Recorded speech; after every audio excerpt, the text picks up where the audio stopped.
Greetings, mortals. I am Natas, the ruler of the underworld, and the end of the week is here, so it's time to talk about some manga chapters.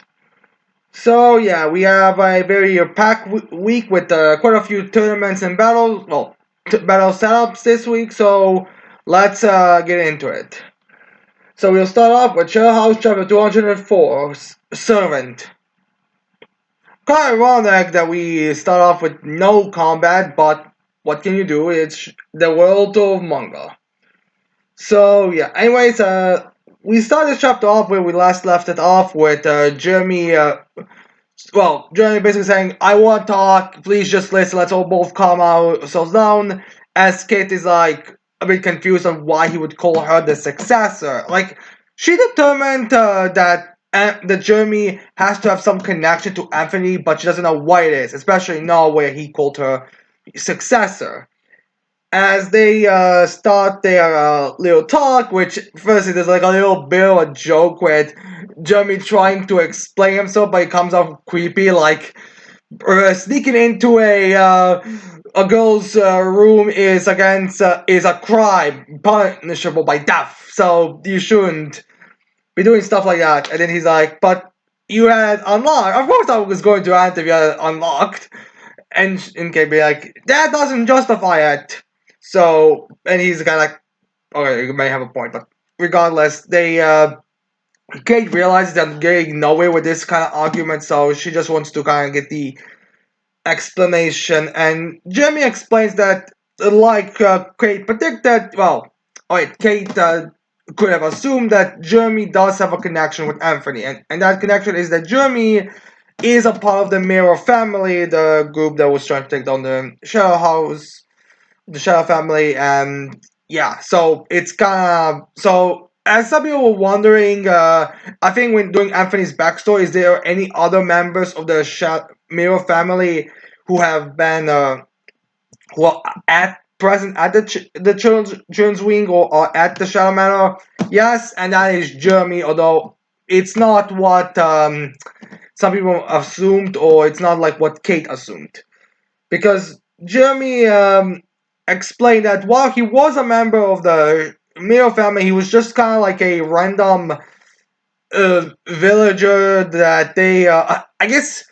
Okay, they explained as they Miro family. Okay, Miro family is comprised of people who were at first associates of the when the Miro family were the nobles of the island, and some of the coal miners that were taking up their work. They were kind of like combining into one faction, and they were infiltrating villages to get to try to get it back, but until they realized it was kind of hopeless. So Jeremy is one of those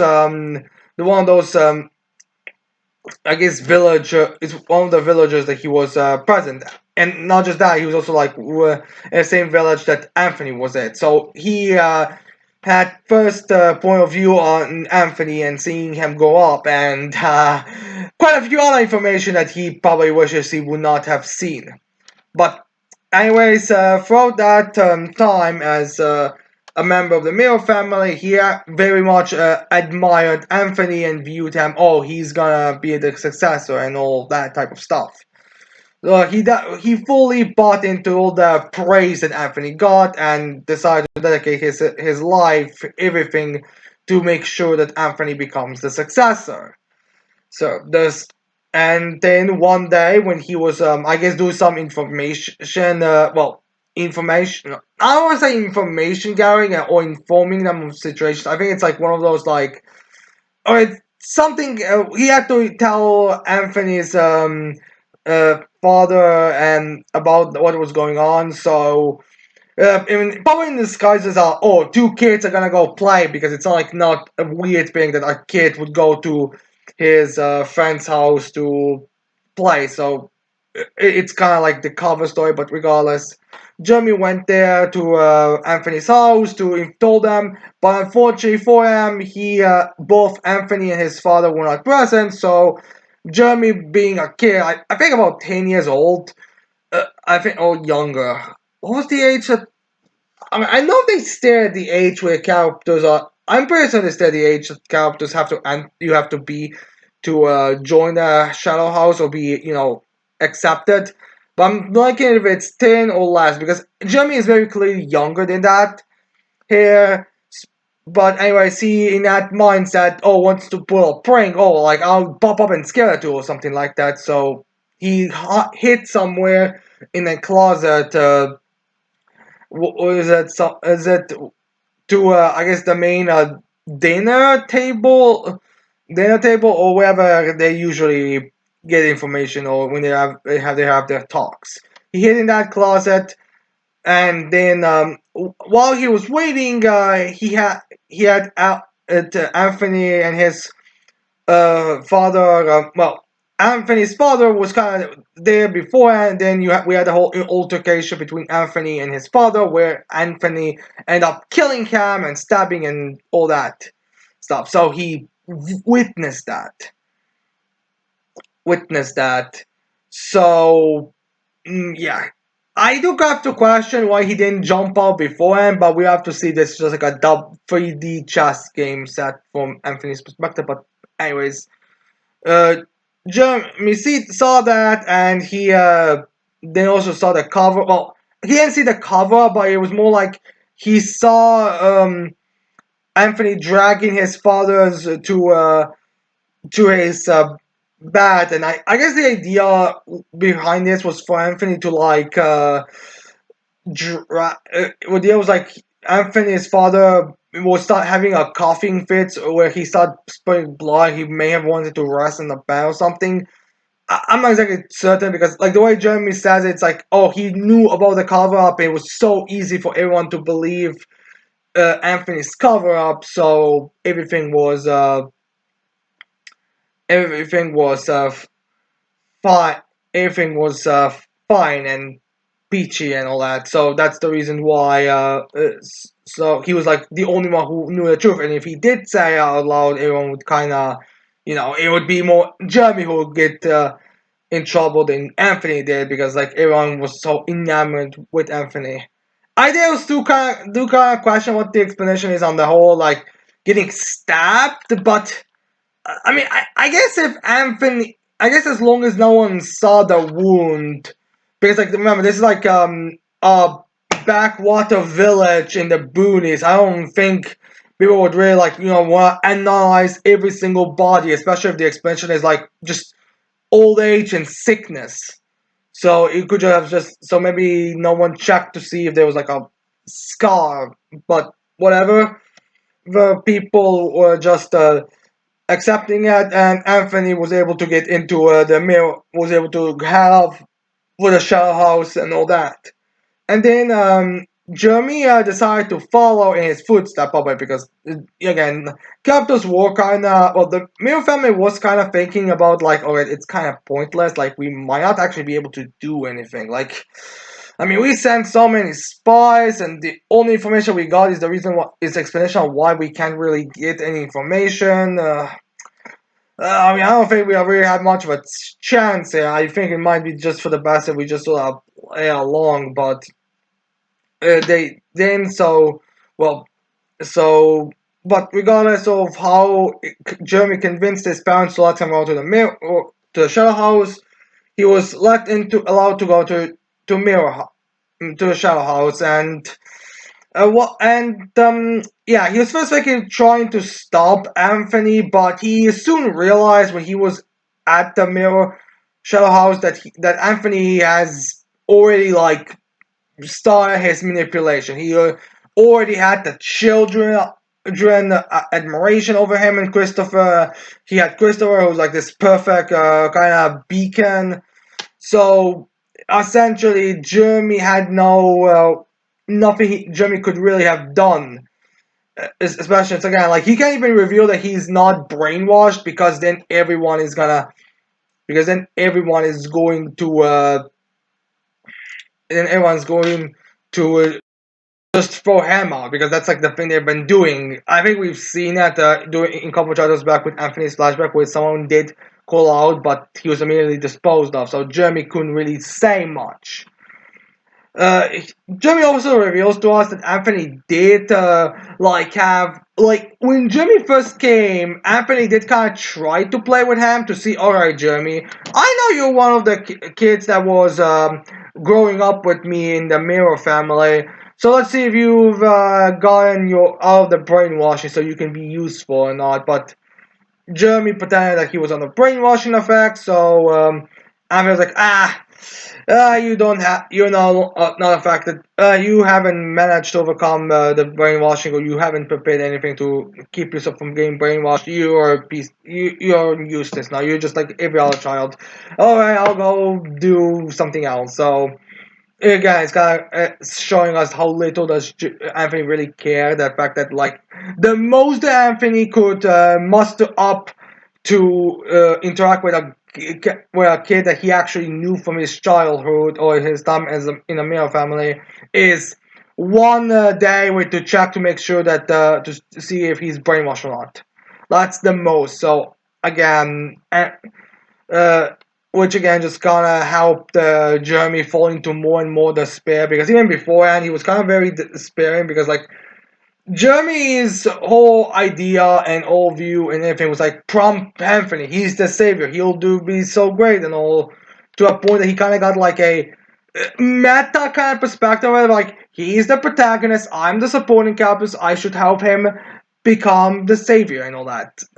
But and then when Anthony revealed that he is not the protagonist, he's a dirtbag antagonist, Jeremy's entire viewpoint fell, and he started to just fall into despair. It's kind of like this idea that we've had for multiple last couple chapters, where like characters spent so long dedicating their efforts, all this work, everything, only for it to essentially be meaningless. It's like an all day idea as well. Like Douglas said a few chapters ago, like accepting all this as truth, and I cannot deny it. It's so obviously the truth, but this also means that all I worked for, everything I tried, it was all meaningless. It just kind of devastating. Oh my god! I just realized. Wait, did Barbara we have the? Well, we'll get into what kind of mental state Barbara is in once she re-enters the story. But regardless, and regardless, I mean, we get another one of this whole life. It was essentially meaningless. Everything that I cared, all the effort, meaningless.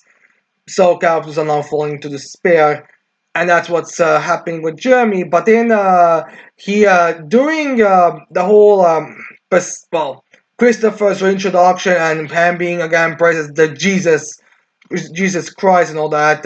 Jeremy and Jeremiah both snuck close to Anthony and because Anthony was talking to her about revealing the fact that he's her brother. So Jeremy and Jeremiah went there to listen on what the heck is going on. Which okay, so I went back to check to see how the panels worked with Jeremiah and Jeremy, to see how if that is what Jeremy is saying is true. And alright, we don't really get much of Jeremy. Like he's kept vague to say the least. Like we see him clearly be like from the perspective we see in this chapter. Yeah, he was definitely behind those two, especially since when Kate sort of had like that fainting spell after being so devastated by Anthony. He was behind her, as he was the one. I think Jeremiah was the one who catch her. But and we do see him be one of the kids that's like very yay, all hail uh, Christopher, but we don't see the eyes. We clearly see his hairstyle and his mouth being happy, but we don't see the eyes, which is important because the distinguishing feature of when someone is brainwashed is the fact their eyes, their pupils are pure black. So we don't actually know if he was under the effect or he was just kind of playing along. Yes, yes, go, great Christopher. Yes, go, Christopher. So it's like well, so it's like it's kind. I don't know if he went played along or not, because remember, like it's easy for like Douglas not to play along because he wasn't even present. Like when, like from what I understand, Douglas was literally just like outside doing his job Then he was saying some ruckus. And then when he entered, everyone was acting so weird. Be like, what the fuck is going on here? Is no one gonna question why Anthony and Christopher are here? Wait, okay, where are you going? Why you mean? Wait, what's going on? Wait. Hold on, Kate. Wait, what's going on here? Also, I'm not brainwashed, so you don't have to worry about it. Like, why is anyone else brainwashed? So it's like one of those things. So it's not very clear. So if Jeremy had a bigger reason to actually, say that he but that play along with it, similar to how like Kate had to play along with it. So yeah. And anyways, when Jeremy was listening onto it, onto into what the Anthony was telling Kate, he found out that Kate is Anthony's big sister. Although again, I would feel like she would still be second, the youngest sibling, because remember, if I remember correctly, twins do not decide which one is the older one. They decide based on which one was out of the womb first, and Kate was definitely out of the womb last, even if she was in the womb first. If you get my drift.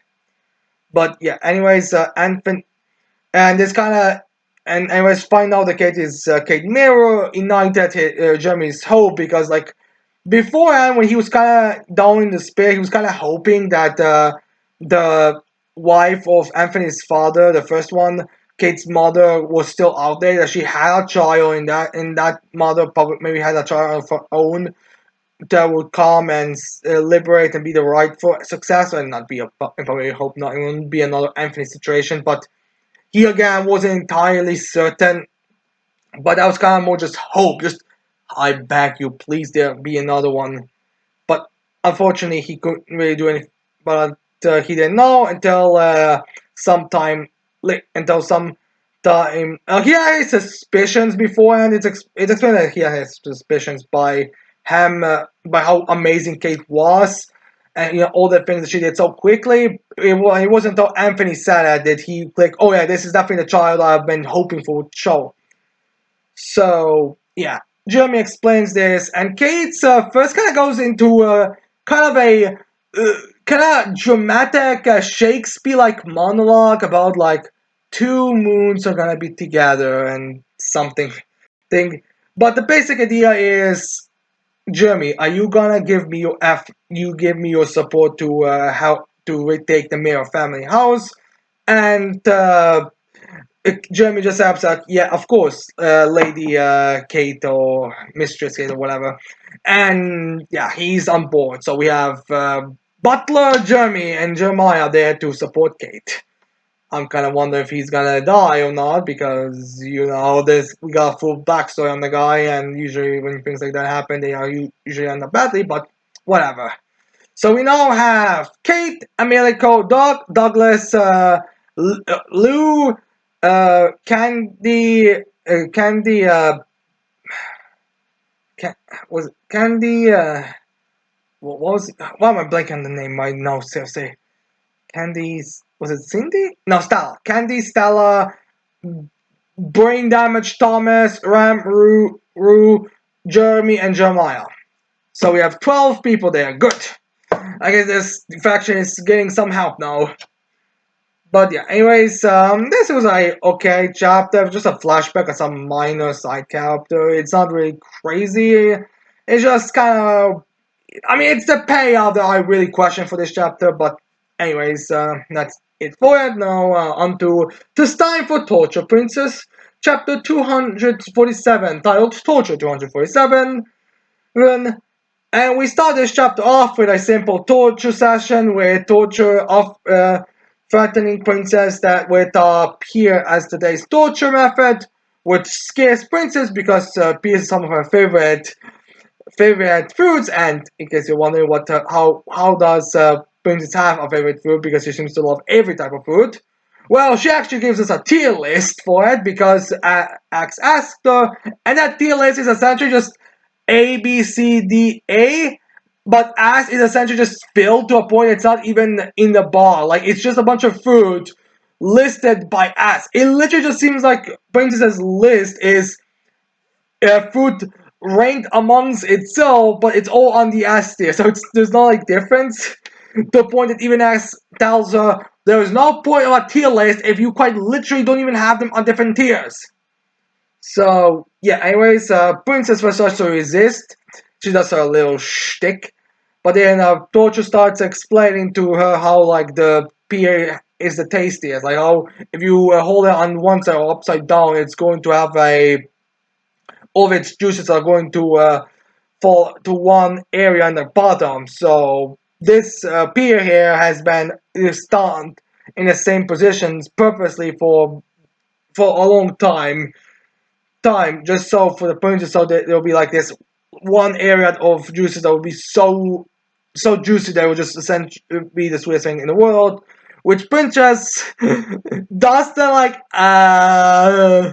which X immediately recognizes what that face is, being a you look like you're just, but in reality you're just making up a secret because that's why you probably told so many secrets out that you probably need to restock on new ones. So yeah, which I have to wonder how many of these secrets even are like secrets about the kingdom and just general secrets or secrets about other members in the household. Like how many of these things are just like stuff like Sakura's least favorite food, Vanilla's great Chan's greatest feat. Like how many of these secrets are actually about the fucking kingdom? I'm literally asking this because like we've had like actual legitimate good secrets being told, but they were not used. But yeah, anyways, Princess after Tocho cuts these spears up, it eats them and is very happy and gives to Tocho because she always talks. But yeah, anyways, after this,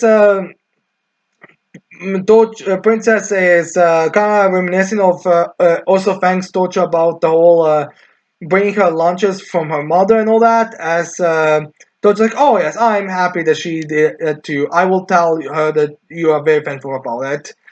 And Princess also mentions the stories, which remember Tocho was kind of worried about the stories because like the one that she was heard the last or the one that she cut off from listening, it was about a diaper. So Dojo doesn't know what the heck that story was. But Princess reveals that it was just a story about how quickly Dojo changed her niece's uh, diapers, and it was kind of like a heartworm. So like it was nothing weird. It's like, oh, you're so good taking care of your niece that you managed to change it up in a couple of seconds. Like bravo, Dojo. So it's kind of like that, and don't just very relieved that's the secret. Oh, you probably thought it was gonna be something embarrassing.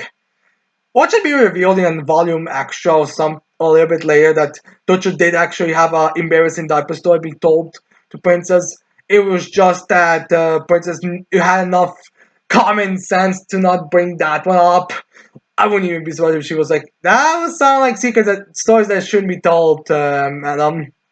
So yeah, that's the end of the chapter. We just ended off on a light note and also a color page to celebrate. I think it was like 277 volumes or something. Like it was a huge number, but that's about it. Bit about it. But anyways, with those two out of the way, it's time we get into the real meat and potatoes of this month with Four Nights of the Apocalypse, chapter 165, titled The Final Group. So yeah, we'll be kind of just focusing on the like a little break period as well as explaining on what the heck is up with Tristan's platoon. So we start this chapter off with everyone kind of just like I don't want to say regrouping, but like they're starting to the Percival's platoon is starting to approach one another. Like Donnie and Gawain are going to each other, and Gawain makes a comment about Donnie. How could I'm amazed that a minion like you could have passed the first round with like, hey, I'm strong. Two, I shouldn't. You don't have to trash talk me, and we get stuff like that. Quite frankly, I'm kind of confused on why exactly we're having them regroup because later on when they have like their little, I guess their little little I wouldn't call it dinner.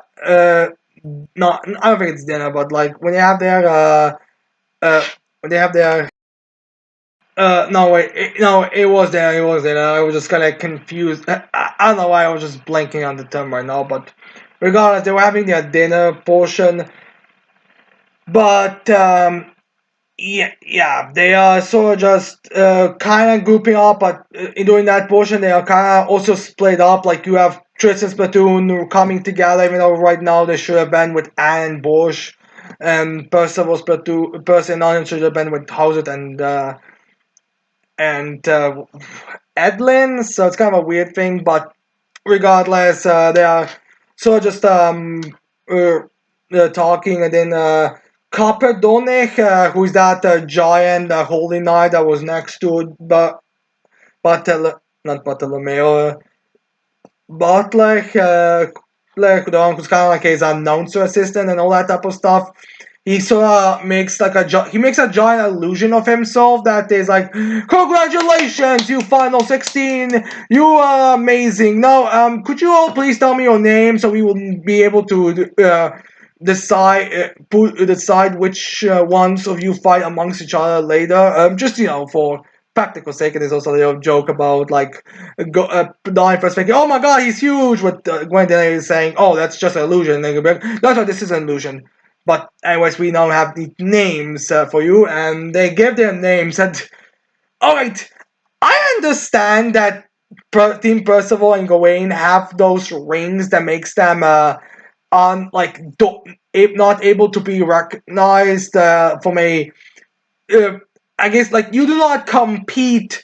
From what I understand, people who have animosity to Team Percival will not be able to click in place that Percival's platoon and these guys who have very lot of visual similarities and power set similarities and the same names are the same groups. I get that, but we have everyone else. Hauser, Pelio, um, Cheon, is all of them gave their real names. Like, why? I mean, wouldn't it have made more sense to say some? Did or I mean, I get Percival just like. I mean, I get Percival like going with his normal name, but in some of that thing, you need to punch him in the hand and say differently. Like it'd be like one of those like Luffy entering Dressrosa Coliseum thing where it's like, all right, my name is Lou. Don't use your real name. And by fact, punching him in the hand, it's like Lucy, you're Lucy. My name's Lucy. So I get that, but it's nothing. Like everyone except for Tantras gives their real name, so it's kind of and the 16 Kappa. So we'll talk about him later a bit. But anyways, we didn't just have all the ones who said their names. Then we also have the Odres group giving their real names, which makes sense because it's not like they're keeping it hidden. Like I'm pretty sure that a Holy Knight armor is meant more for safety and probably not to be an easy target. Because remember, when this tournament, this battle royale started, everyone was like, "Look at those kids! We can take them out. They'll be a quick takedowns." So Deodre, if he didn't have his armor on, was probably going to have been targeted for being an easy prey. So I get like why Deodre has his armor less for hiding and more like less for hiding his identity and more for practical purposes in a tournament setting. But the rest, I'm kind of confused on why they're giving their real names. Like uh, I get Percival's group, but why everyone else? Like, why Hauser? Like, would Chaos Knights really not know who Hauser, the Tempest magic user, is? Like, really? I mean, I feel like they would have a few questions for that, but regardless, we have them giving names, but we also find out the names of the three who we didn't have previously. We find out the snake. Uh, Snake androgynous character who clashed with Percival in the last chapter is Gareth. I think that's how he said. The guy who tanked Gawain's attack is Balin. And the little scarecrow who may or may not be Gopher is Mystery Package. If that is Gopher, that is a really shitty disguised name.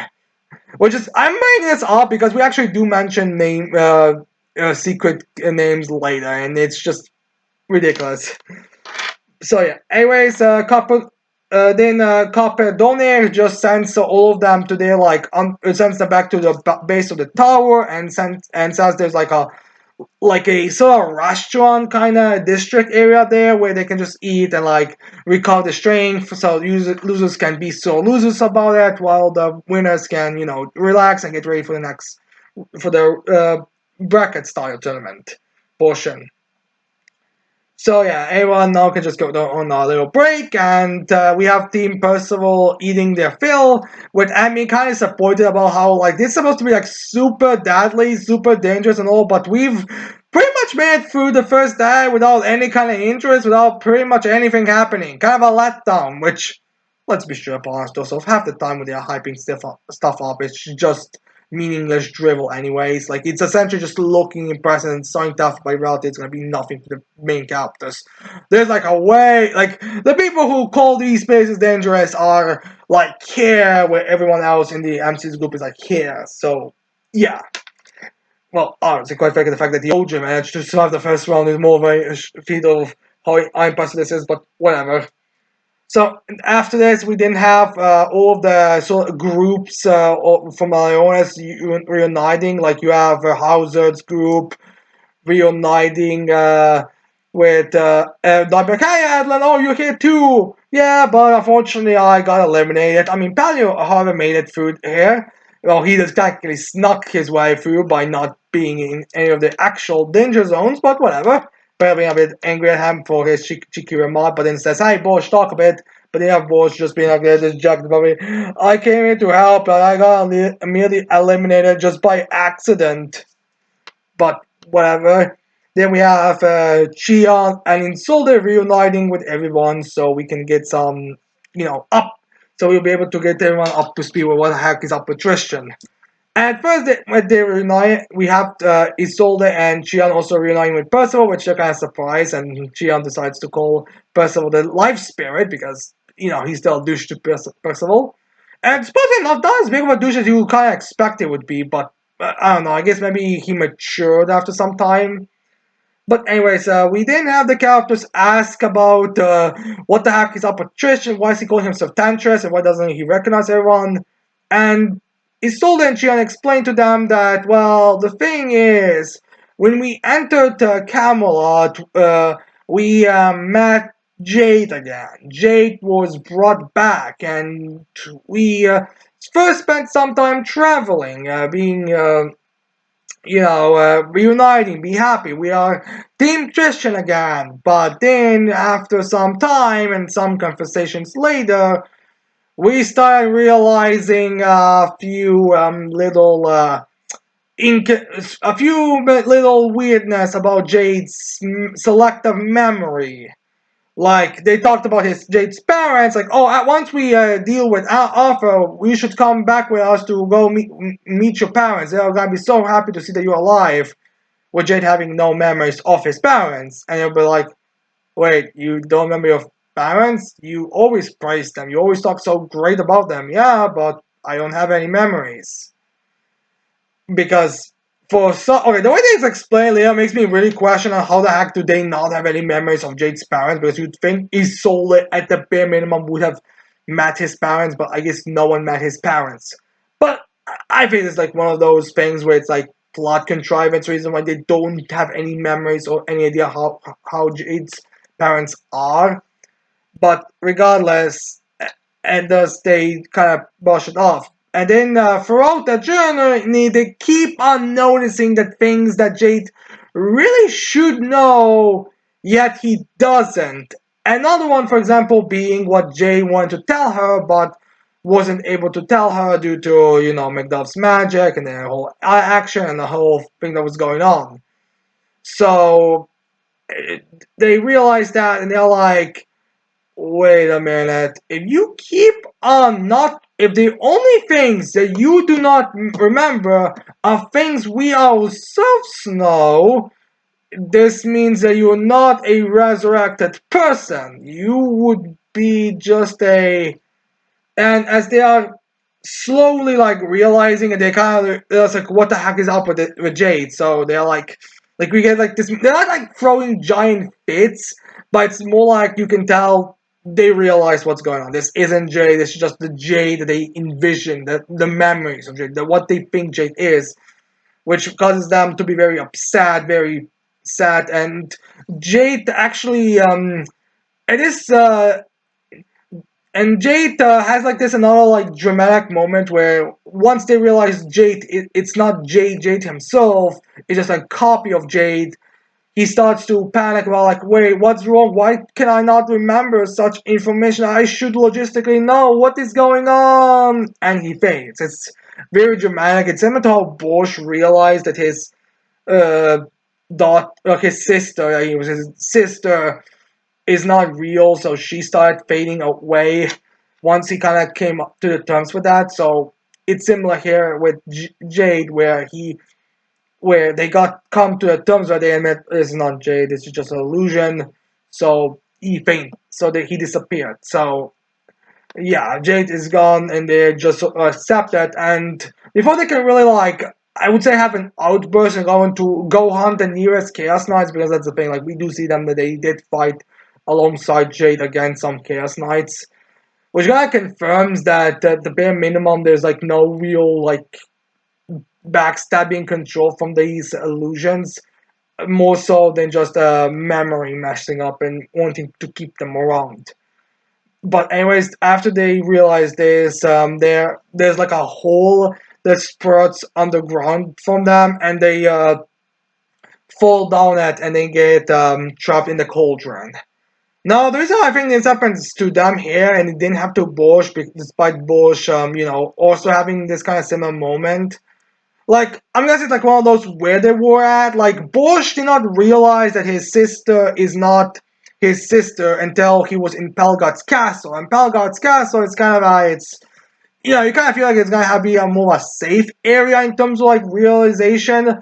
I imagine that Pelgot probably asked, please do not, can you make it so in my castle that if she does come to the truth, that she will not, that my wife will not faint. Like, it's not that she's against it, it's just like, she's kind of like, this is not really a big, she's just, it's gonna be healthier, if anything. Nothing wrong. I'll make sure, she'll have her other wishes, she'll have her own desires, but don't just send it to cultures. Like, it might be like a safe area. I could see it be revealed in this volume's SBS, but not the one that's coming out. The one that's this chapter is gonna be included. I could see it be revealed and stated.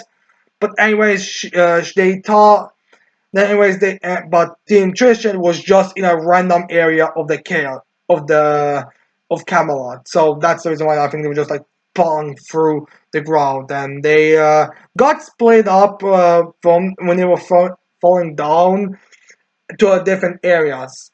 Now it said that Isolde and Chion reunite together relatively quickly. They were kind of close to each other, but when they reunite with Tristan, he had no memory of them at all, but he already had the fake Isolde with him, like the Isolde that he has envisioned.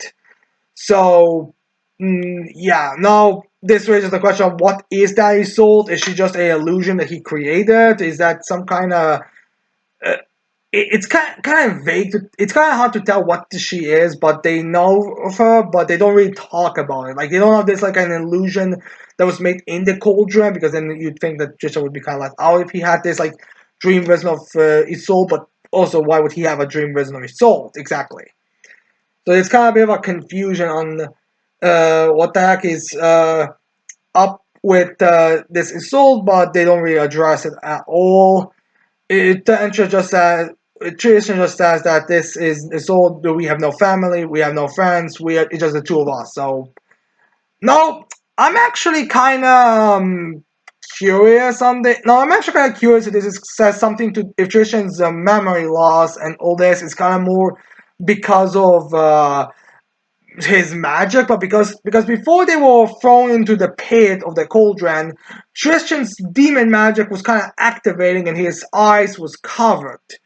So while you could say this is just his rage pouring in, it's possible there might be something else, and it does also again make you kind of wonder if that Isolde that he's traveling with is kind of more like the stored up memories or some kind of magic creature created to like keep all the memories when he was all that trauma and all the negative feelings that he felt when he found about Jane and all that, and negative things towards Percival and all that type of stuff. So it does make me kind of wonder if this is what's going on here.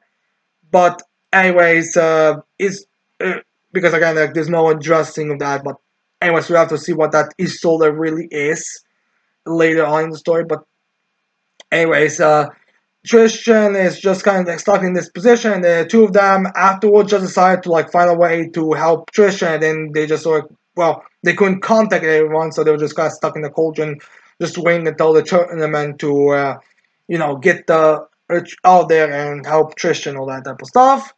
Makes me kind of wonder how they were expected to defeat Tristan, but whatever.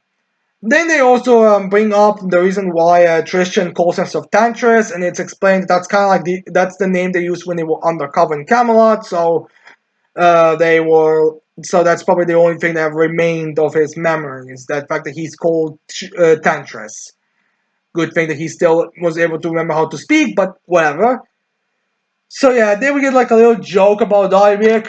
But isn't Tantris kind of an obvious name? I mean, Tristan, Tantris seems kind of on the nose, you know? So yeah, kind of trying to like lighten the mood a bit. But anyways, then we have characters just sort of being like, all right, we get the situation, but we're going to have to rest for the day and leave. So we have characters want to kind of go to bed, but Percival wants to try everything under the table. So he just kind of goes to another table to get some food, and as he's running around, the Gareth, the androgynous snake person creature, is walking to a table with her dinner as Percival runs into her, and all his face gets covered with her spaghetti by the looks of things, and her being like, "Ah, that's my dinner."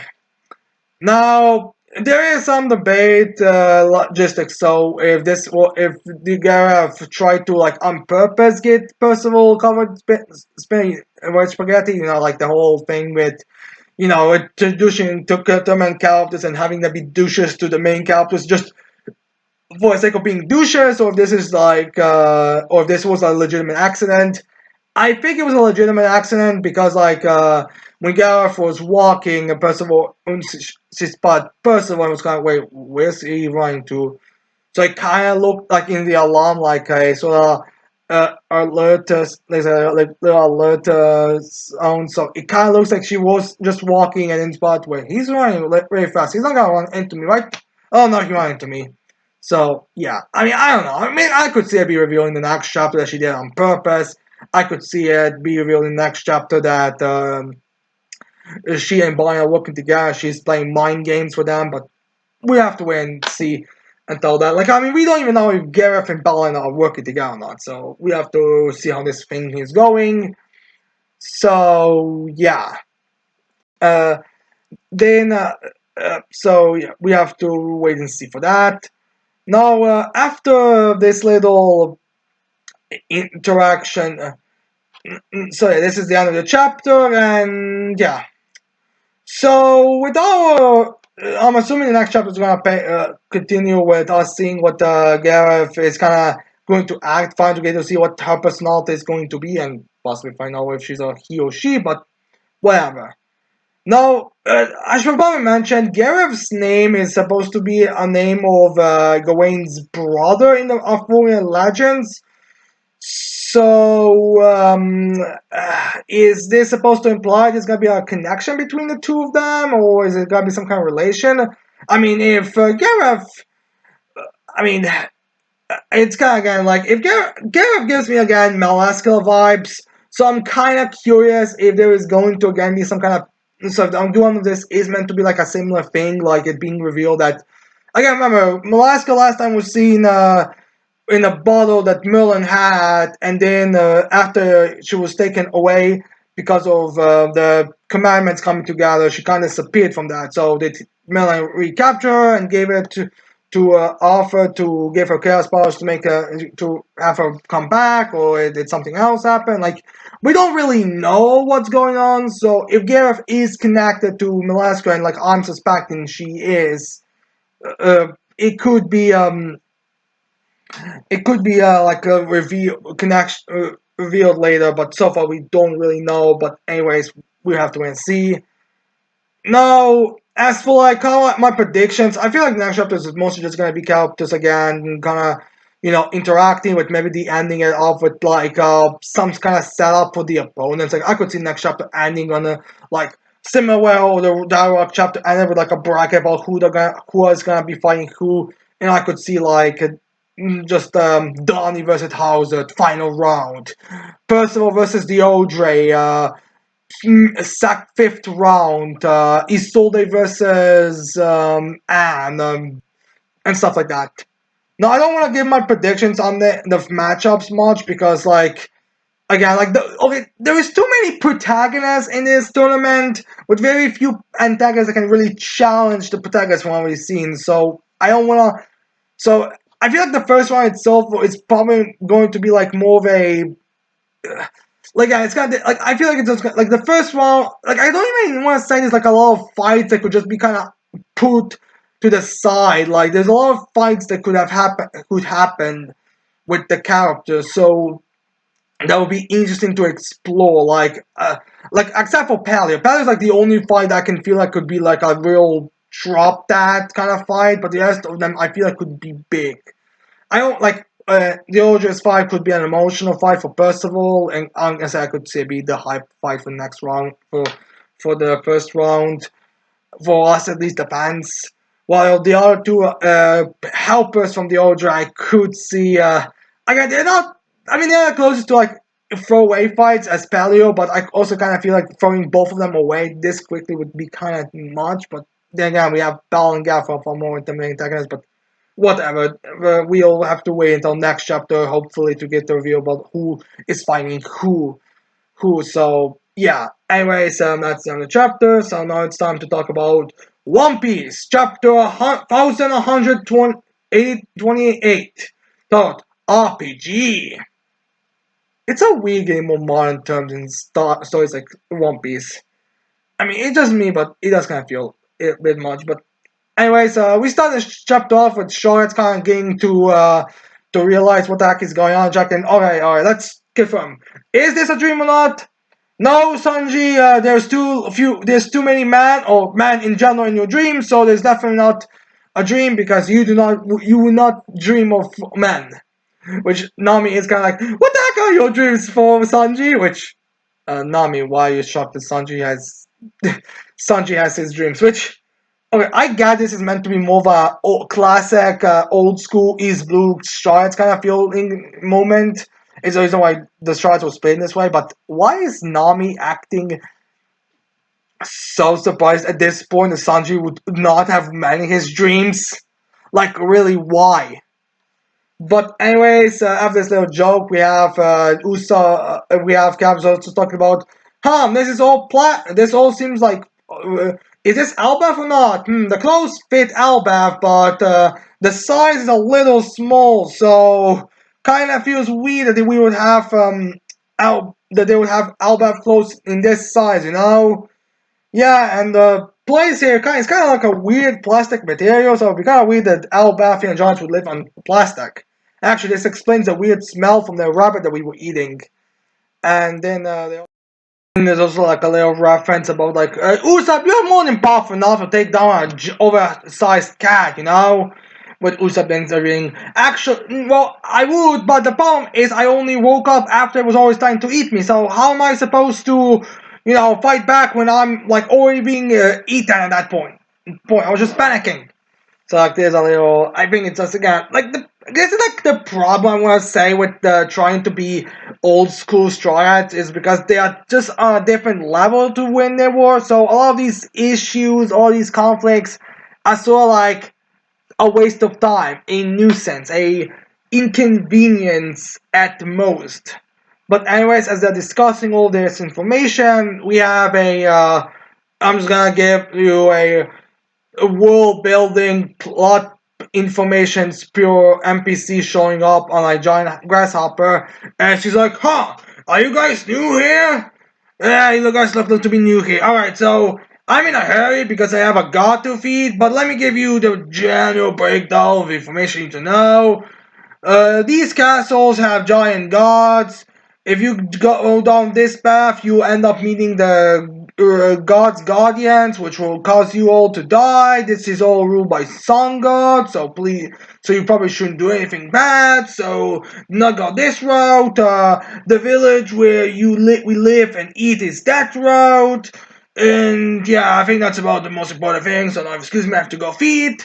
And the only information that Luffy heard was Sun God and all that type of stuff. So he and the path that you shouldn't go. So Luffy goes to that path with Nami being like, "No, don't say to it that. Take it back." And he's already off. Oh my God, Luffy, quit crying out loud. You're young, Kuno. Can you please stop running around? Anyways, thank you for the information. Thank you, cheers. Says she gives like a wink to kind of charm him, but then she immediately runs after. Uh, after not after Luffy, and then we have the rest of the shards going, and Zoro once again showing us that despite him constantly saying, "We need to act like a Yonko crew now. We are Yonkos now. We need to take this seriously." He's exposing himself as a hypocrite because his logic here is just, whoa, sounds like powerful opponents to cut down. So I guess being a Yonko crew doesn't mean that you're not supposed to just go randomly around and everything that sounds powerful. Seriously, why is Zoro such a hypocrite? It's like an appearance thing. Like it looks more like a Yonko thing that you run after the nearest thing that sound described as powerful instead of crying over failing at one mission. But anyways, they got to try to go there before the guy can realize that the castle that he's supposed to come to feed the hedgehog is kind of busted up.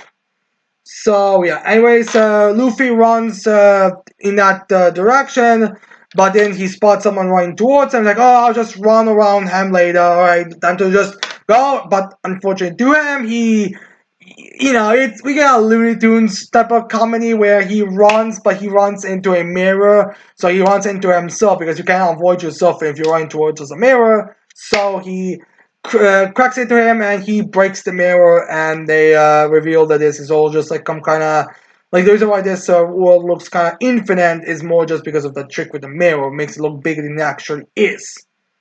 So yeah, they break the mirror, and then when they are able to see it from inside, they look at the outside of this room. They spot Chopper who's screaming back, "Oh, guys, help me! I'm down here. I have this chain around me. I can't break out. Ah, help me!" As then we have characters jumping on this work table. As we have them like kind of looking, oh, whoa, this material, is this where we got the Elbaf clothes?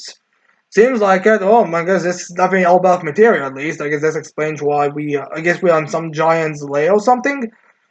As then Nami hugs Chopper and she's like, "No, well, you owe me for this later." As Usopp's like, hey, you did the same thing to me later. There's no reason. Why are you being such a so greedy right now?" As then Sanji looks at the mirror and is like, so it's a one-sided mirror where we can only look at the other side at the well, like our mirrors were just our reflections. While from this side you can actually see what the other side is doing. Nami, the next time women need their women's rooms need to be cleaned, I volunteer myself. As Nami just kicks him because you know the implication. He's gonna go there, change the mirrors and everything in their rooms, so he could like spy on them, which is kind of stupid because Sanji already has the well. Actually, wait, is Sanji's invisibility because of the Germans, or was it like a power that he awakened? Well, whatever. It's kind of it's a bit joke. Like, let's not overanalyze Cab's abilities throughout for them. But yeah, anyways, they're kind of like putting pieces together. What's going on a bit. But as they are putting pieces together, they are also like trying to talk about what about this Sangha? Do we fight him or not or something? But Nam tells them, don't fight him. okay, but what about these giant animals? And then we get like giant animals attacking. I guess the gods that the guy was referring to, a giant snake and a giant crow. And as they are kind of off screening the giant animals, except for the final shots, we then get to the sun god walking, and this sun god is like walking in what's clearly supposed to be more like a kind of dungeon area, which I believe is confirmed there to be a dungeon area in the next chapter. And yeah, we have this character kind of walking, and this character, I know who he is, but I'm not gonna mention him because it's for the chapter's sake. But I will mention it's kind of a weird thing. This character has a very similar skull because this character has like a skull mask for like disguising himself, and this skull mask is very similar to one of the Holy Knights who wears a skull mask. So it's kind of a weird thing that he has this similar look to him.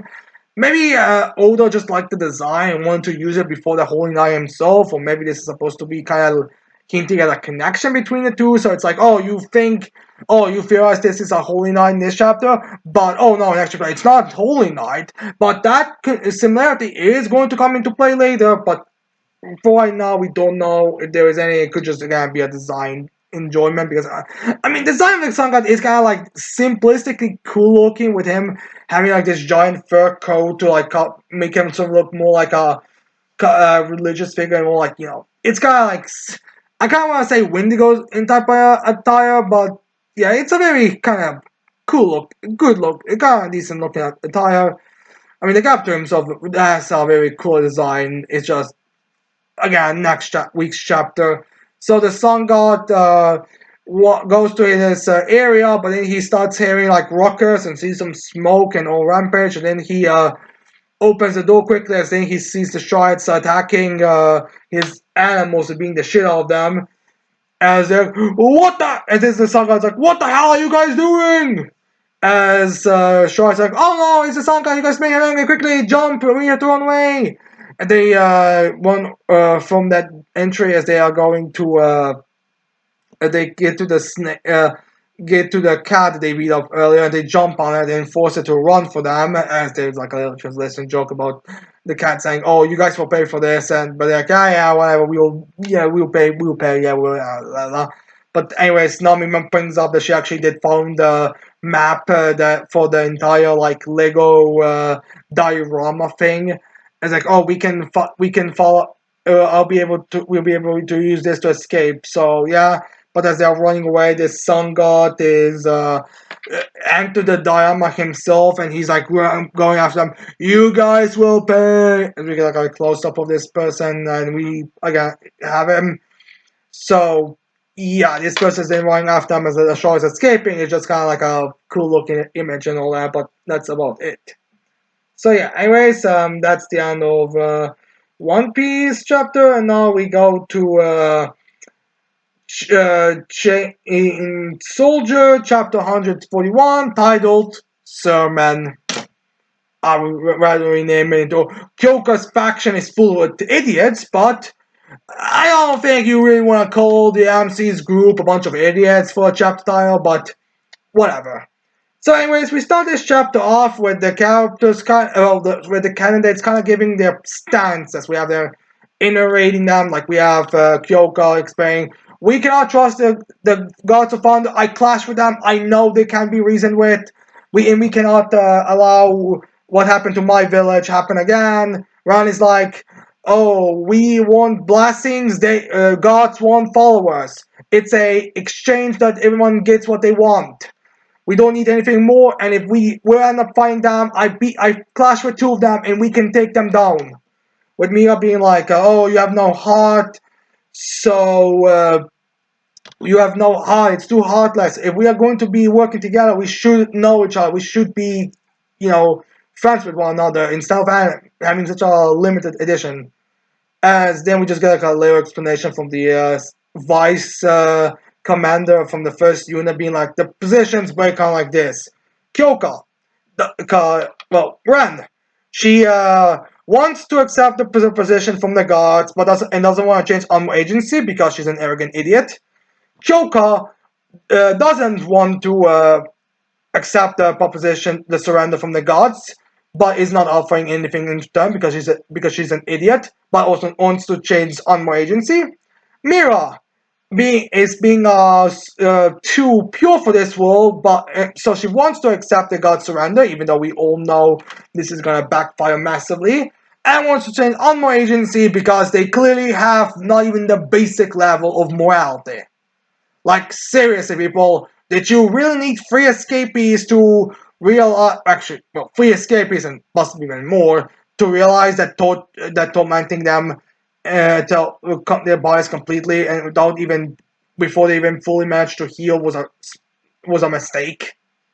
So yeah, anyways, we get this breakdown, and then we go to what this chapter is really all about, and that is the volleyball fan service portion where we have Mira and Kunoki, I think is the first name of the first chief, versus Mira and Fubuki having a little volleyball practice. As then we have them kind of also talking about silly action. Like Ran wants to kind of be like, "Oh, Mira, I appreciate you and all, but there's a lot of work that requires a lot of paperwork. So are you really able to handle this? Like, you're not exactly the biggest paperwork gal amongst the commanders, if you know what I mean. I mean, you're not the worst. I mean, Azu and the high schooler are here, for example, but even Bell, for example, is also an example. But being bad in those three isn't exactly quality.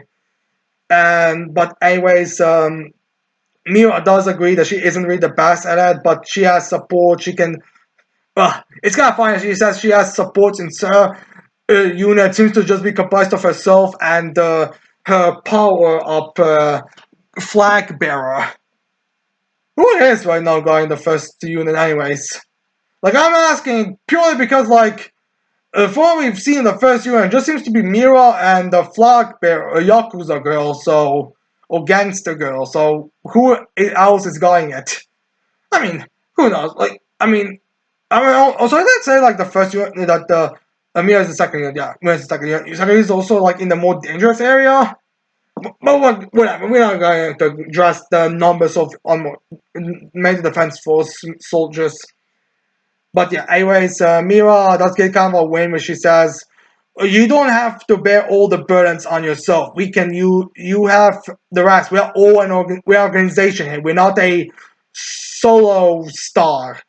So yeah, in this moment, she also kind of gets the W because she gets a point because she sent to Konoki, and Konoki wasn't able to bounce it back. So Mira wins, and that's kind of, I feel like, kind of just mockingly or just like trying to look reasonable, so that where I be, uh, or maybe look humble to Fubuki and Konoki is say, "Oh yeah, sure," because like we all know that she doesn't actually believe Mira's response.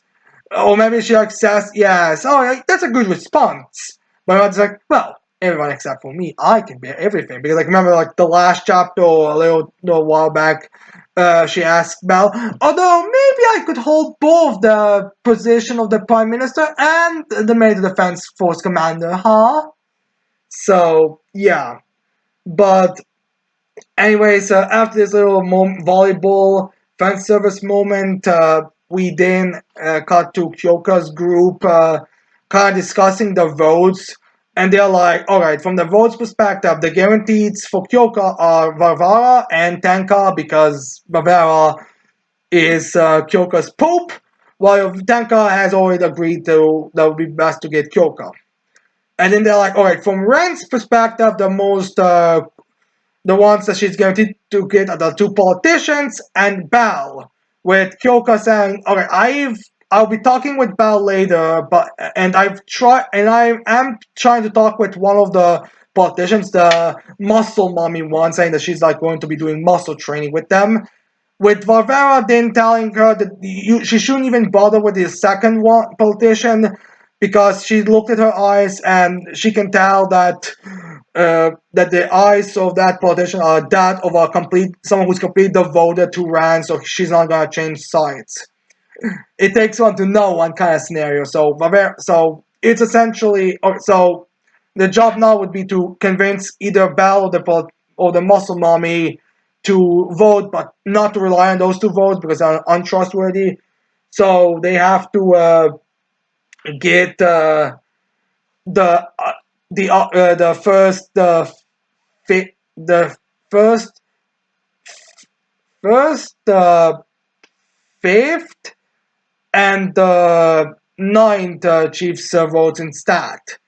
But anyways, so Kyoko does want to get everyone's votes, which is a very nice sentiment that she wants to win everyone over. But Kyoka's method is just idiotic. It's really underthought. It's really stupid. But whatever, we'll get into it pretty immediately because we immediately cut to Kyoka talking with Belle, and Belle kind of disappointingly still has to believe that she should vote for that she'll still vote for Ran. Like, I mean, I'm not.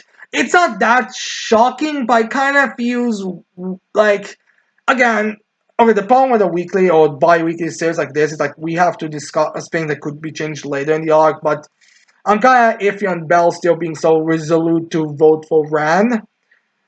Which this comment does actually kind of surprise Kyoka a bit. The Bell would want to still be resolved because, like, to Kyoka's perspective, it's like, well, I'm kind of surprised you want to vote for Ran considering how she treats you often. Because, like, remember, like because Kyoka was really a couple of. I think it was when we first got introduced to all the chiefs. Like, she mentioned how Ran is cruel to Bell a lot of times. So she's kind of, thinking it would not be a good thing, so that she would not really be the biggest fan of Ran, especially when, you could definitely have said that her being really more like could cause, at least not, would kind of save Belle's ass a bit.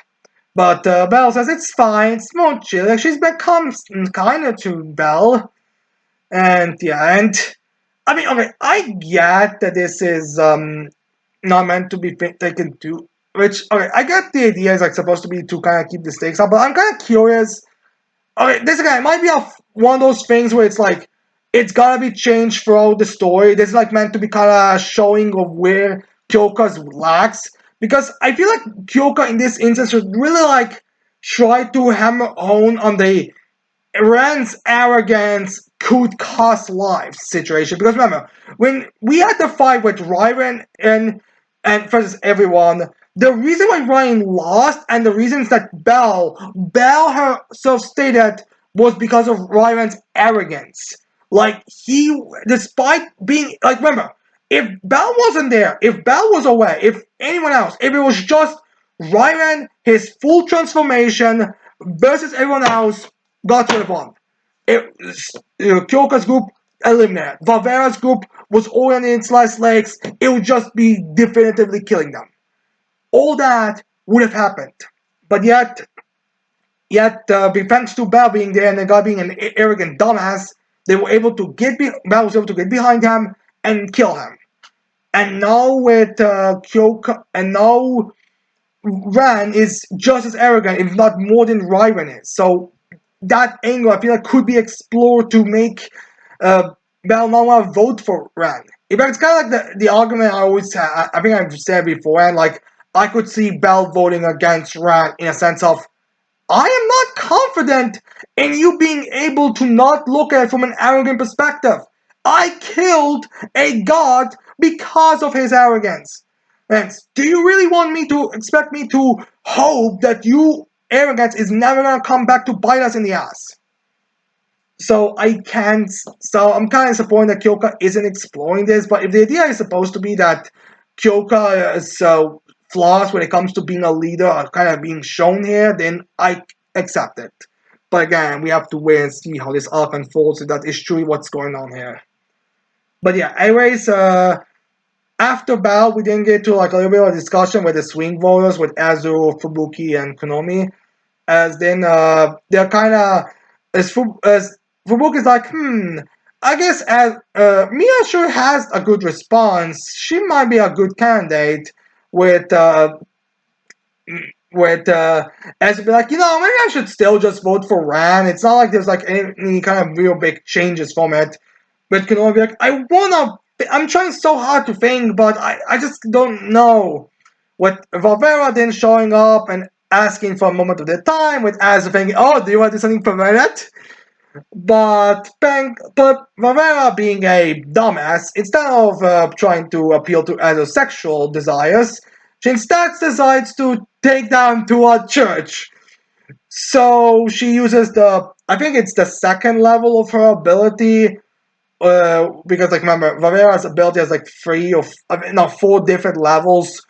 Where it's like first level is the I think it's three four levels is just there's like an on it's just there's also like a level of truth supposed to be active or something. But regardless, the second level I think is supposed to be like you're incapable of fighting or doing anything for an hour. So you just have to sit there and listen to how great Kyoka is, like be converted into a believer of Kyoka-sama.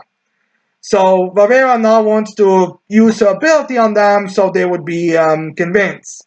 The issue is, I don't think any of the reasons why Kyoka should be considered a goddess or why Valera considers Kyoka a goddess are really the reasons why characters don't want to vote for her. I mean, they're well aware of Kyoka's leadership and skill and determination, all that. It's just, like, as you said, she finds Kyoka a little too strict throughout this election, she's repeatedly kind of shown that she doesn't really seem to have a plan as much as just kind of screaming, "No, we need to eliminate Shokai. We can't trust them.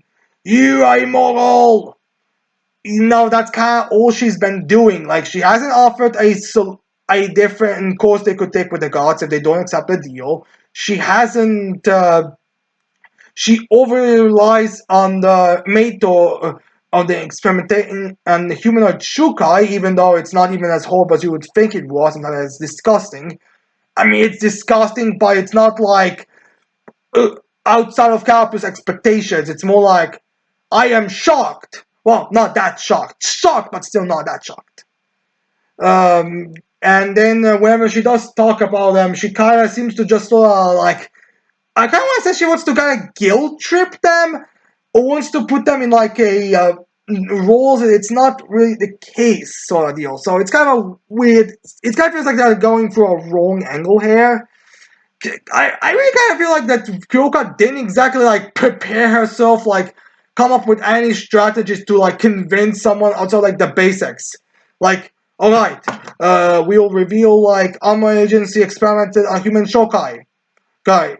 Initiative like gave me votes. Alright, Bella is constantly being tormented by Ram. I'm sure she'll give me votes if I remind her of that. But whatever, we'll have Valvera spending an hour preaching to them about this and annoying them probably. Like, I really have no idea which one of them is supposed to be convinced by this. I mean, I guess Konomi would maybe be convinced by this, but for Fubuki and Azu, I feel like Azu would just fall asleep. Honestly, after a couple of minutes of Dick riding Kyoka, Fubuki, I feel like would just be like, I already know all this, and that's not really the reason why I'm hesitant here exactly. I just don't really feel like she has better roles than my mother did, honestly.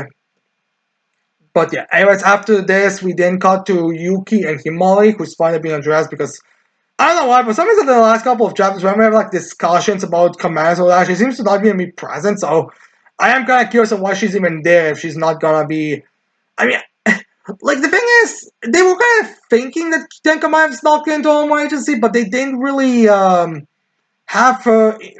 But they didn't really knew different until after. So it's kind of a weird thing that they brought Kimara, even if she's supposed to like replace Tenka later as the commander right now. But whatever.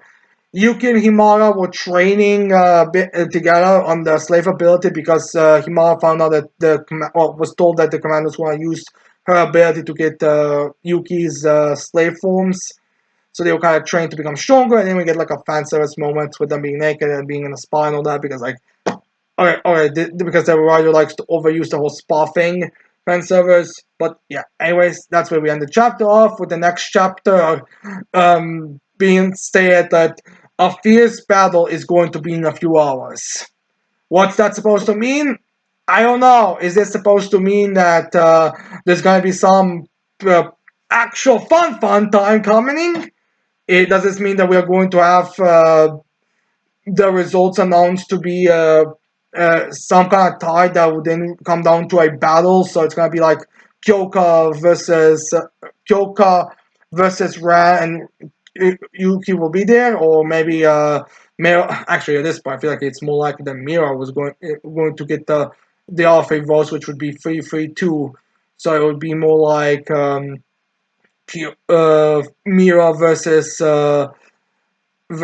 Ran. At that point, I feel like Koka would give Yuki to Mira to beat Ran, but we'll have to see on that side.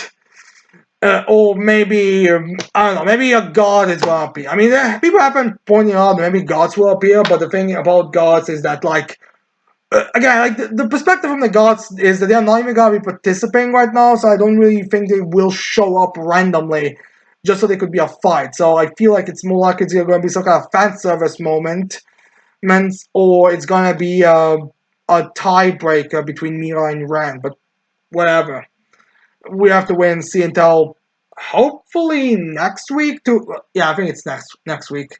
I think there's a break this week, and the next week there's a chapter. But we have to see on how things are going. How are the gods of thunder exactly thinking when it comes to all this information? You know, like I wonder, are they like shocked as well? They're experimenting, or they're like, whoa. I mean, we are cruel, but I guess us humans and gods aren't really all that different. I mean, these guys experiment on humans just like Jakun does. How weird, huh? Oh, like I am curious on what those guys are thinking right now. I can always see them preparing a lot of side commentary about all of this stuff. So yeah, anyways, after the action, it's time to go to the penultimate chapter of the week, where the Rui Dragon, chapter 22, titled "A Direct Hit." Well, this chapter concerns me for the next one, more so than the ending of the chapter, actually. So yeah, we start this chapter off with Rui's mom kind of tending to her horns, like kind of putting a little bit of a blockade. He's trying to cover them a bit so they wouldn't immediately regrow, because she states that like from what I understand, apparently the more fresh air and more of this stuff that the horns get, the faster new ones are gonna spur out. Although, considering the fact there's like a little bit of stump still, I am kind of curious if they themselves are just going to sprout out. As in, they talk a bit about like the horns, about being how like I thought the horns were gonna be a bit hard to break, but it was like, oh, we barely broke these two. I mean, and then mom's like, oh, well, these are your baby horns, so they should be the weakest. I mean, you're gonna have to break them off multiple times before they'll be fully. So they'll not be that strong, and the monument states that like you said in the last chapter, the planning was always to like remove them a bit, but yeah, I guess it's nothing crazy to that they just have them.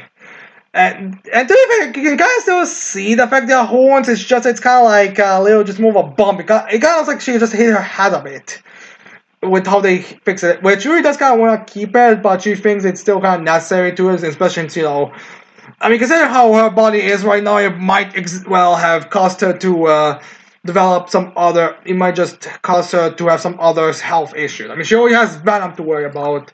We don't need anything more. No, I mean, I can already imagine you going to be in a hospital in a couple of days anyway. So let's not do anything more extreme than it's necessary. So yeah, mom and Rui are kind of happy, kind of getting along together, which is nice to see and all, and they get ready. Then we have Rui going to school with her friend, and then when she enters class, everyone's kind of shocked about the broken horns. I guess the information about her breaking her horns didn't spread. I don't know. I feel like if everyone in the class suddenly decide to rip a girl's horns out, it would be kind of well spread news. But I mean, to be fair, I guess it was a little later in the day than previous, so maybe that's the reason why. Why it was like they were the only ones in school at that time. But well, I still feel like it would have been spread the news that Ray ripped her horns out. But whatever, then they're kind of shocked about it, which does kind of disappoint Roy, because it kind of implies that horns were the only thing they really focused on, and didn't think it would be that big of a deal if she ripped them. But yeah, she's kind of not happy about this, and then she's like, you know what? At this point, I'm just gonna accept everything. This dragon will just do whatever people say at this point. I think at this point she's probably just tired that people constantly talk about the dragon over anything. I kind of have to wonder what kind of reaction would be if Rory's horns like get really freakish in terms of shape. And will we always have her red horns out, or is it just gonna be like an accidental thing? Like, is she one time just going to like fall? Okay, this is very funny, but I can honestly see her at one point just falling from the school's roof, and then her falling head first. But instead of like hitting her head, her horns get stuck into the ground first, so she's just kind of dangling there. I mean, I'm not. It's definitely not gonna be safe, and I feel that would itself also cause injuries and all. But I could kind of see her getting stuck like this, and then when they try to get her out of this ground, her horn snap or something. But well, we're gonna see how their horns are gonna be removed. But yeah, anyways, then we have her walking back to his class as some of the people, I think it's the two who couldn't do the committee shifts appear. They said that she has to come to their meeting room quickly as they all come there, and she comes there, and then they look at the weather reports, and it's announced the time when the sports fest is going to happen. It's going to be a very bad weather day, so it will not mean that they couldn't have the sports day. Which then everyone asks, what now well, Rui asks at least, does this mean we're gonna have to postpone it or reschedule it or just cancel it? As they say that due to how sports day is a lot later, and the next time and immediately after sports or when sports are announced there were gonna be tests, they decided that it's best to just cancel it because it would not play out. So unfortunately, all the work kind of went for nothing. Everyone can we have to today. I don't think they say today, but later they just said we're gonna have to go and get all the items that we already took out and in. Which comes are kind of like asking, hey, are you fine? Because you worked so hard and now you kind of have to cancel everything. And it's kind of like I'm not really into sports that much, so it's not kind of a big thing. Like I'm sad about it, but it's not you know that big of a thing. Which then she's talking with her classmates at this point. As one of her classmates is like, "Oh wait, what about wait? Consider you're a dragon and a Japanese dragon specifically. Couldn't you do something about the weather? I mean, it's not like it's a pretty common thing to have dragons associated with weather. So couldn't you do something?"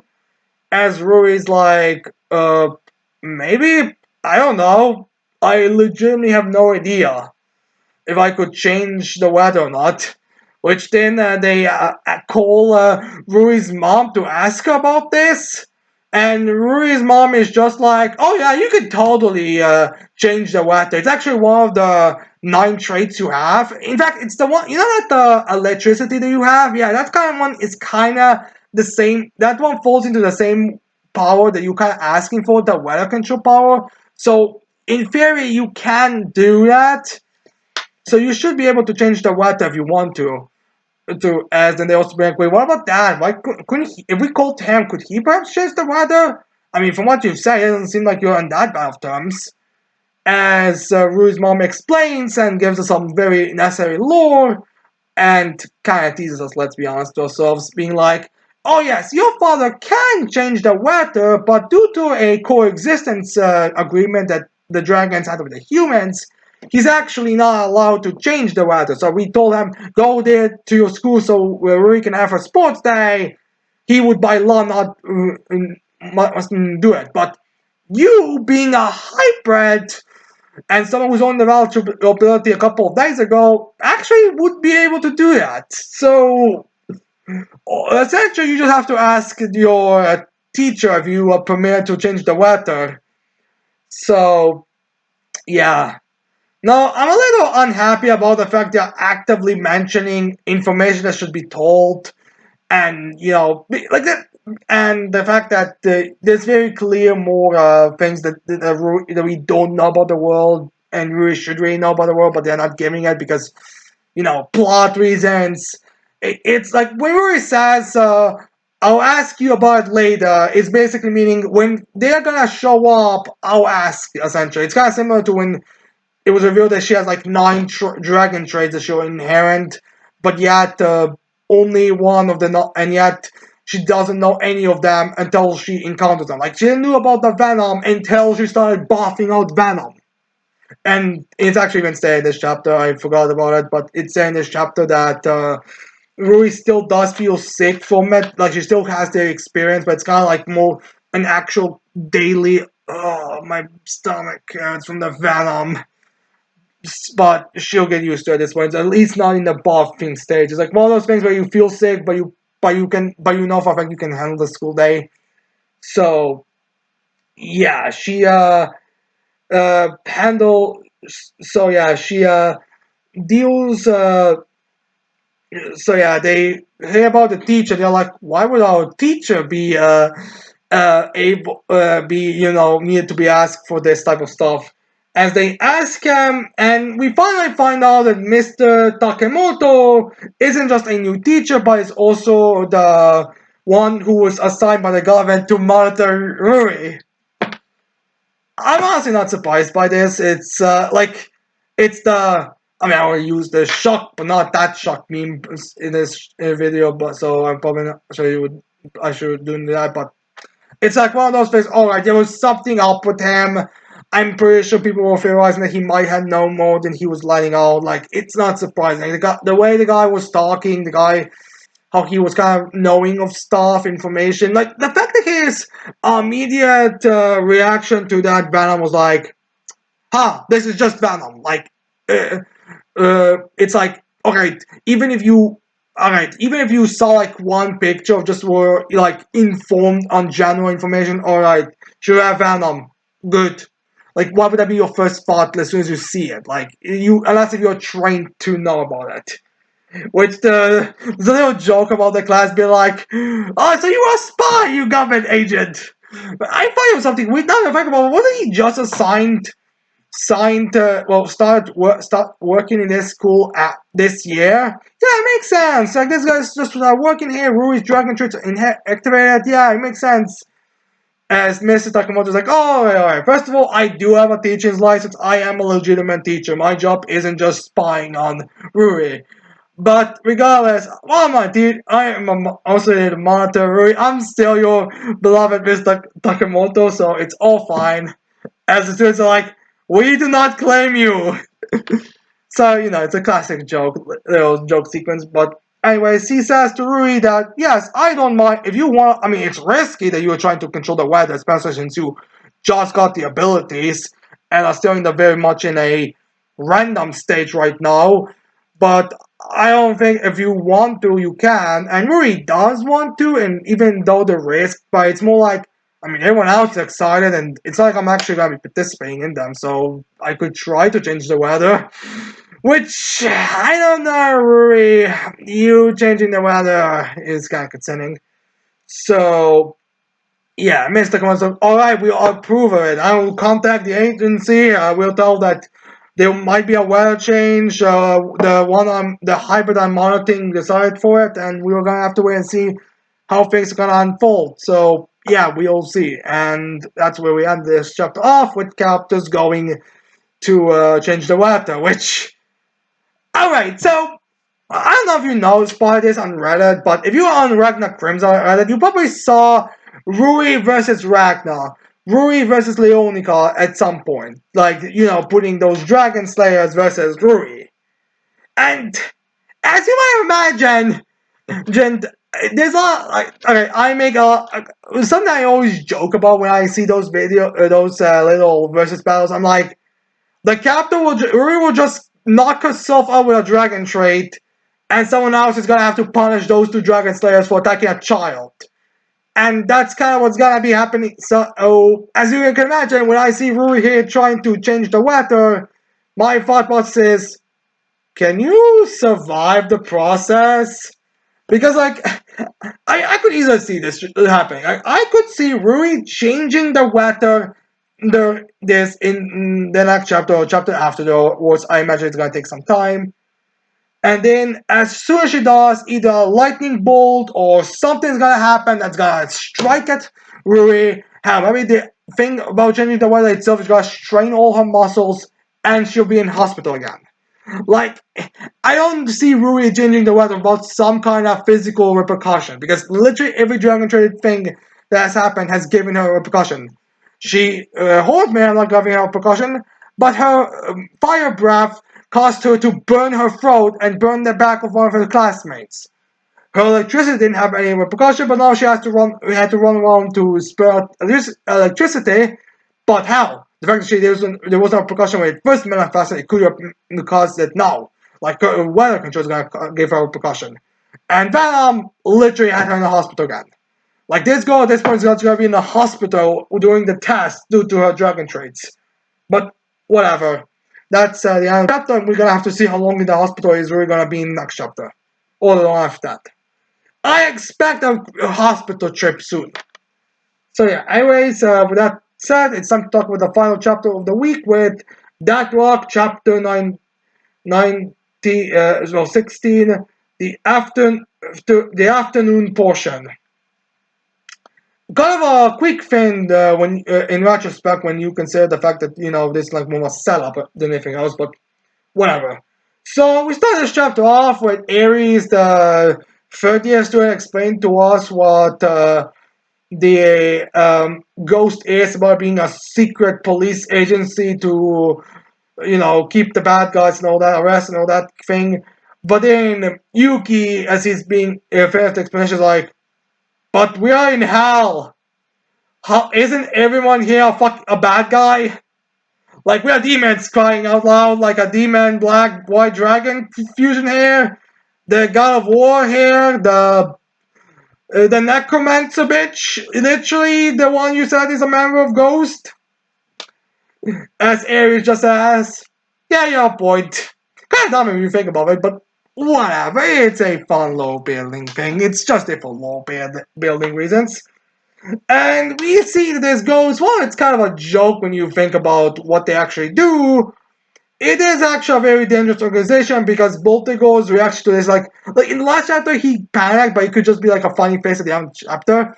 But here we do legitimately have him like, oh, wait, you made them a ghost? One of my students to think they would be ghost members. I mean, I suppose it doesn't make sense, but wait a minute, Miss Ghost Agent. You see, the thing is, God created ghosts, right? So technically speaking, we are allies. So if anything, we should just be patting each other on the back and saying, "Go back. We should go back to our positions as God's servants, right?" So there really isn't any reason for us to fight here when you really break it down here, right? As Mikoto informs him, "Oh, yes, Ghost was created by God, but it was created by the previous God, not the current one, the one you are following." Which implies that Mikoto from the very get-go knew this, that the god they are talking with was a fake god, unless they're talking about like there's another god, and then then there was the god that ruled beforehand, but now there's this fake god. But whatever. She's told that Ghost and the school are not same thing. They are two different entities because of that. But then, which kind of does disappoint Baltic. Oh shit, I can't use that argument. But wait a minute. I am a teacher in this. I'm one of the currently three strongest teachers, while you're still just a random student. The ballpark is still in my favor that I'm able to kill you. Right. So technically speaking, so logically speaking, I'll just have to beat you, and then Ghost will not know what happened. But I'll still be safe. But then Mikoto just says, "Yes, you are. Yes, you probably could beat me. But if you do beat me, then the hat, king, the hat of Ghost will show up and he'll deal with you because I was sent here to deal with you. I'm that. So obviously you were the one that finished me off. And if I remember correctly, King, the Hat of Ghost, was able to survive a battle against God. So, what are your chances of beating someone like that?" Which, again, this makes you kind of wonder, is this King, the Hat of Ghost, supposed to... Okay, so does this mean they're referring to the same god that Yuki served?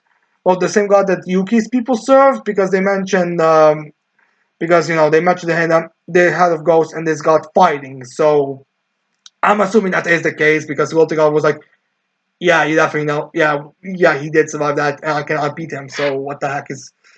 So yeah, he is completely panicking in this instance, and then we cut briefly away to get like a couple of sequences with the students. Like we see Eiji and this beating a few students, and then inside they're going after Yakuto.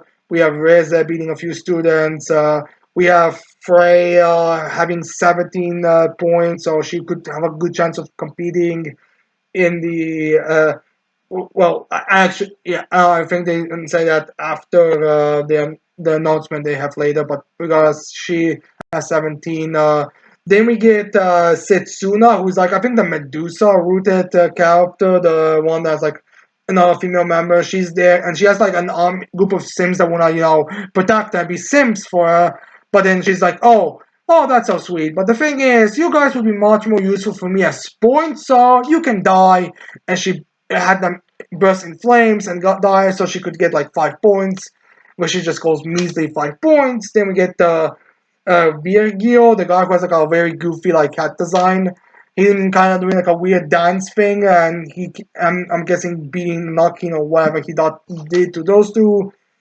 So yeah, we get them a bit showing off until we cut back to Boltego and Mikoto as Boltego's like, just admit, so please, I'll do whatever you want. Just please don't kill me. I'll back up you. I'm sorry, please don't kill me. So yeah, as then Mikoto like puts her foot on Boltego, is like, I was planning on eliminating you, but as I back in the school, I met someone worse than you, so for exchange of your life, you have to be my little servant. And by the way, when we are in public, you have to be a puppet teacher, which I don't know. The way they said that just makes me think there's gonna be a big misunderstanding about Mikoto and Boltego's relationship. I mean, it just sounds like something that's gonna be very. You know what I mean. If you know what I mean, you know what I mean. So yeah. But anyways, who Mikoto is referring to when she said someone worse. Well, it's either gonna be God, the fake guy himself, although I don't know why he would be saying no, because she kind of already knew about him. Like again, I don't think it's God himself that she's referring to. I think it's someone else, and I'm guessing I'm guessing that the one she's referring to is Lausen, because uh because like when she saw what Lausen did with the fair assist and all the students, she was like disgusted by him. She was immediately like, "Oh, don't worry, Freya. I'll make sure that you get your revenge on Lausen." So I'm kind of guessing that that's who she's referring to, and also like Lilith. She mentioned that she doesn't know what she does, but she is confident she can cover something up that will give her a reason to kill her, or the reason for a crime that Lilith committed. Which, considering what we get in this chapter, pretty soon. I think we can all agree that there is something really messed up about Lilith. It's just the question is what that messed up thing is. So I guess Boltego is going to have to serve Mikoto on dealing with Lausen. Or who knows, maybe she's also gonna see the potential of defeating God here. So yeah, but anyway, so we have to wait and see who she's talking about specifically, but it's probably either God or Lausen. For now, at least. So yeah, Boltego is now gonna be Mikoto's little bitch boy. Anyways, but as this deal is made, we then have the poison plant professor announcing that the morning portion is finished. Now it's time for a little break, and then we'll go into the afternoon portion. So the people with the highest, the eight people with the highest points are gonna be in the afternoon portion in a tournament bracket style event. So yeah, anyways, get rest for now. So yeah, anyways, as we get this conclusion, we then got to God and Lilith talking, as God asks Lilith, give me a number, as Lilith gives 666 because it's a demon reference, so obviously she's gonna say that. As then God like touches the little globe that he had next to his throne, As then there's like that's a little like a light effect. As then Lilith's like, why don't you just do God? As God tells her, good news, Lilith, you just destroyed killed thousands of people because you destroyed. Actually, he gives a specific number. It's like a weird, like, I mean, it's 728,000 people just died because of you giving me 666 number of villagers, because that's how many villages now had meteorites fall on top of them. So yeah, great job, Lilith. Which Lilith just responds with, "Oh, how disappointing! I wanted to. If I have known that's what you were asking, I would have given. I would said something like 67,000 people instead. But oh well, I should know for next time." So yeah, Lilith does not care about life at all. She's kind of like disappointed she didn't kill more people, but again, it's kind of difficult to really judge too much. I'm guessing this is more of a hint to say that while Bran was like the vice principal, Lilith is more of the God's main woman, which now makes me think God might be Lucifer. I mean, Lilith, Lucifer makes kind of sense when you look at it from that perspective. But whatever, if God is Lucifer, we'll find out later. So, anyways, then we get to God asking Lilith about how many does she think Boltegor asked number he gave. As Lilith said, I don't know. As Boltegor is like, one. He only had me to kill one village of humans. What an annoying guy. Which I guess this is supposed to make us think that like Boltegor is a lot less worse of a member compared to other characters. Unfortunately for Mashima, in modern society, we consider slave traders far worse than mass murderers because of fiction can exaggerate things. So, God Lilith over there murdering thousands and thousands of villagers is gonna be viewed less horribly than Boltego enslaving students and selling them on the slave market. It's just kind of the thing. So, also Lilith is hot. So, yeah. But whatever. I mean, just look at the asks he gave her in this chapter. But yeah, anyways, Boltego is just kind of like dejected the fact that he's gonna have to surf Mikoto now. Probably embarrassed, especially since Doug is probably gonna be considered a fraud of the group. Oh no, I guess Brian could also be considered a fraud of the group. Or the Lawson is probably gonna. So yeah. Anyways, after this, we then start the afternoon portion, the title of the chapter, and we then get to the announcement of everyone who's going to be competing in this, and that these are Yakuto, obviously main character status, Dest, one of the two who's been singled out, Setsuna, the snake girl that killed people that killed her Sims a couple panels pages back, Virgil, the guy with the weird hat, IG,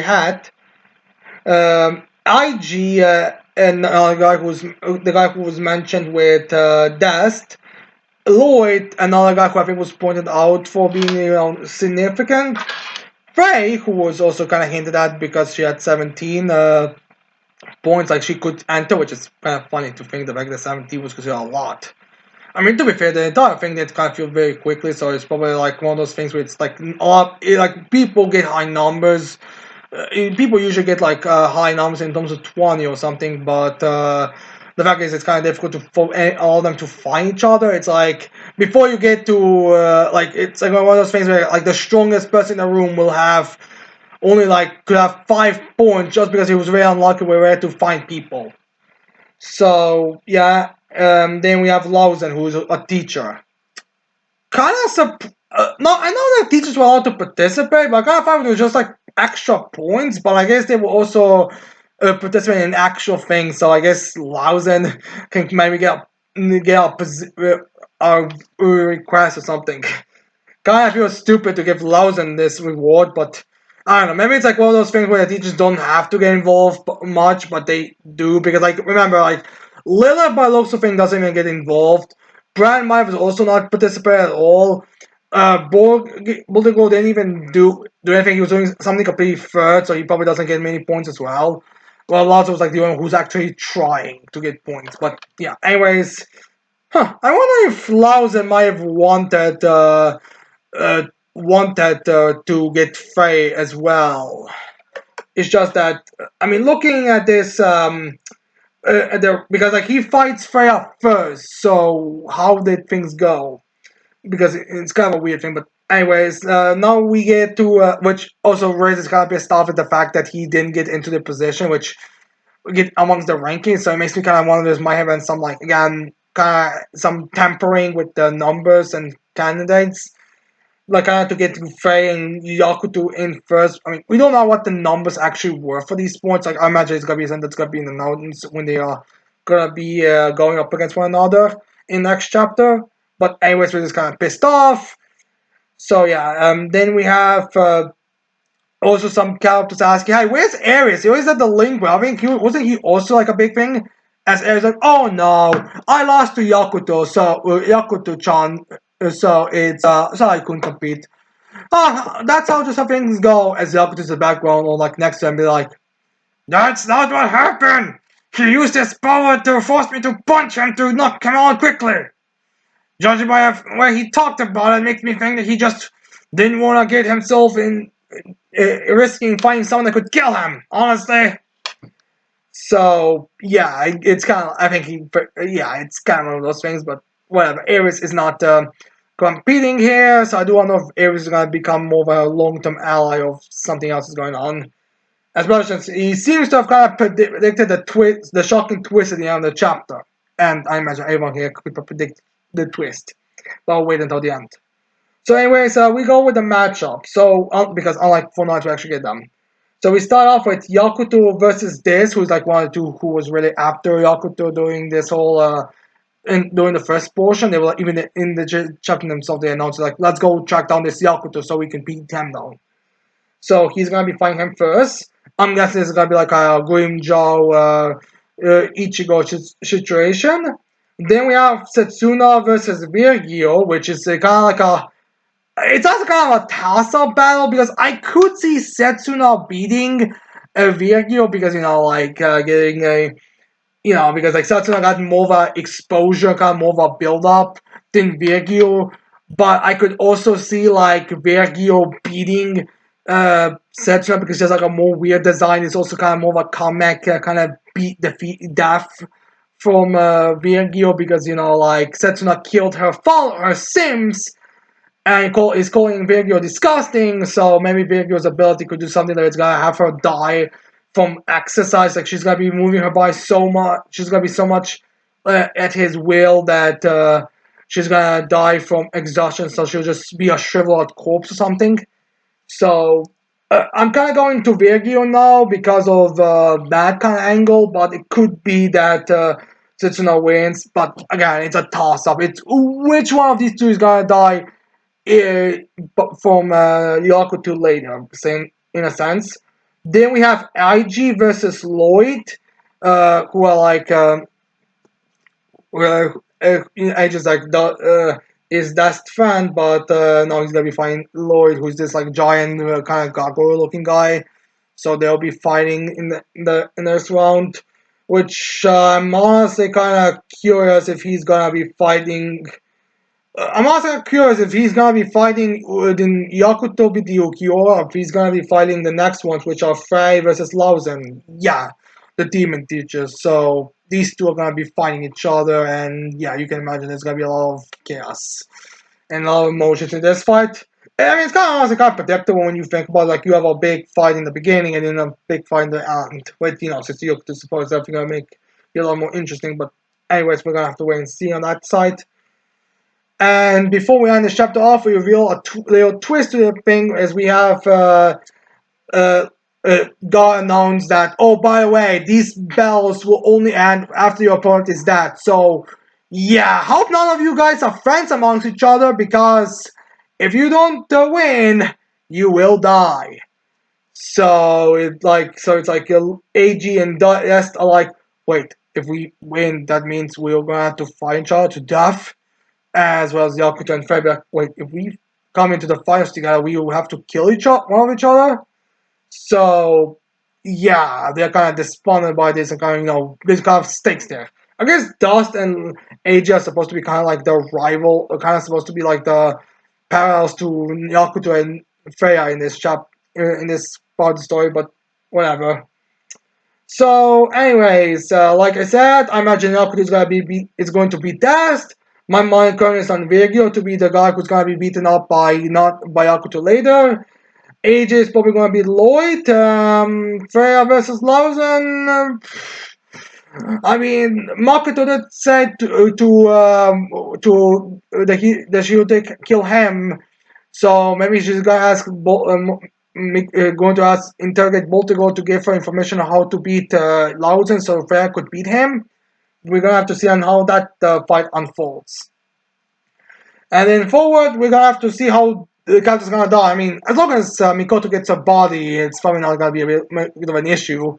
But I could totally see the battle between Yakuto and Death ending with Death dying, only for God to then pop up and then killing, eradicating Yakuto Death's body, which would mean like, yeah, even if you die, you cannot trust Mikoto will not be able to resurrect you. So we are be able, but we'll have to see on that how this whole thing's gonna unfold. Who knows? Maybe it's gonna get interrupted halfway through, or maybe it's gonna be like one of those trickery things. Like maybe Boltego is gonna help. Maybe they're gonna make it look like one of them is dead, but in reality, Boltego just removed them from the area or something. I don't know. We're gonna have to wait and see on how these fights are gonna unfold. Because I really thought we were gonna be pulling a Lego Ninjago go Lloyd is too hard to have a proper fight thing in this manga. But yeah, anyways, that's it for the manga chapters for this week. I hope you like this video. I hope you leave your thoughts on these chapters as well as manga you've read this week in the comments below. Don't forget to leave a like, subscribe to this channel for more videos in the future. And with that said, I can't wait to see all of you mortals next time. Goodbye.